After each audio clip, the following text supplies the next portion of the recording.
I think there are 4. Ken Frazier stepping down. Not enough minerals. You have not enough minerals.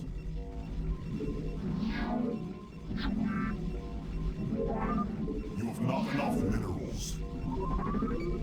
You have not enough minerals. You have not enough minerals. You have not enough minerals.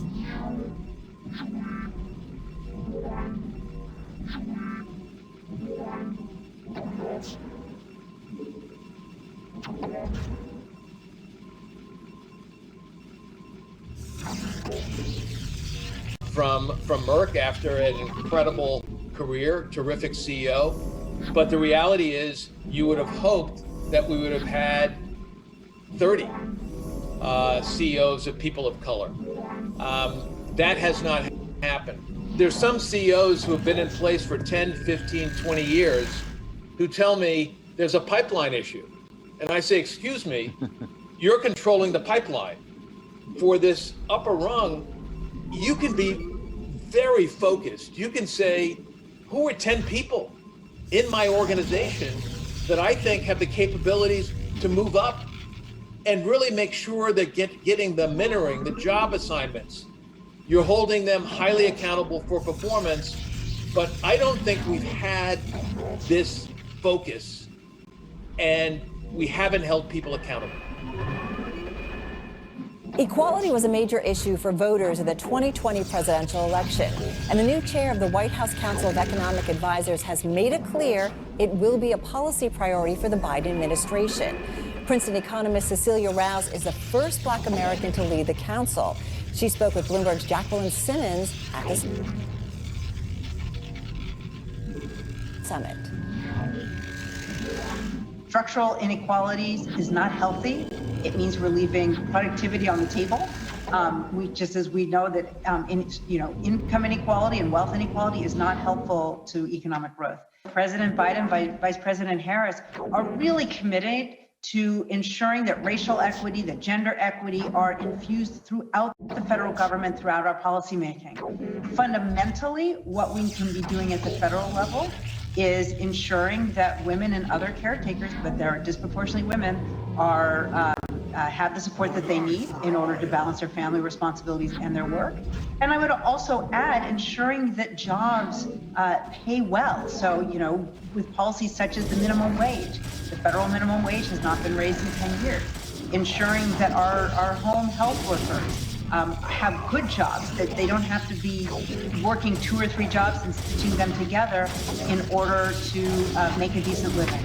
So I think those are some of the ways in which we ensure that women, especially people of color, are making a fair wage for fair work. And that wraps up our recap of the Bloomberg Equality Summit. You can find much more coverage on the newly redesigned and expanded equality page at Bloomberg.com. It features analysis, information, and lots of reporting from teams throughout the global Bloomberg newsroom. Terminal clients can also get there through a new function, EQLY Go. Thanks so much for watching. I'm Carol Masser.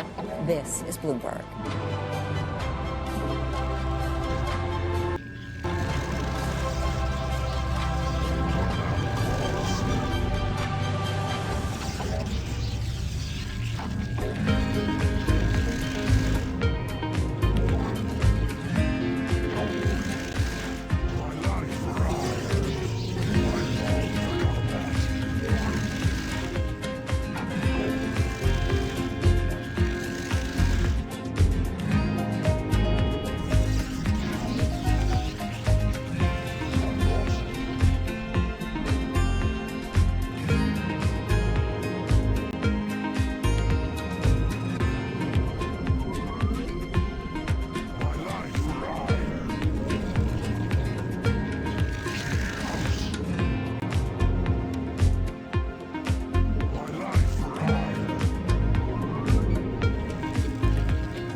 Global markets never sleep, so stay connected With Francine Lacqua in London, Matt Miller in Berlin, and Kaylee Lines in New York. Perspective on the day ahead.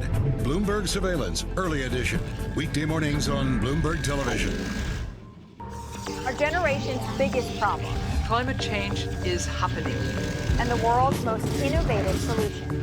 Transport, industry, buildings, electricity, all of those things. Everything you need to know about our changing environment, the politics of global warming. We can and we will deal with climate change. In the fight against climate change, Bloomberg Green has you covered. Plus, I serve, honor guide me. You require more Vespine gas. Trading revenues coming in better than expected. Everything cash, $1.4 trillion of cash. One of the most notable aspects of this report that was stellar.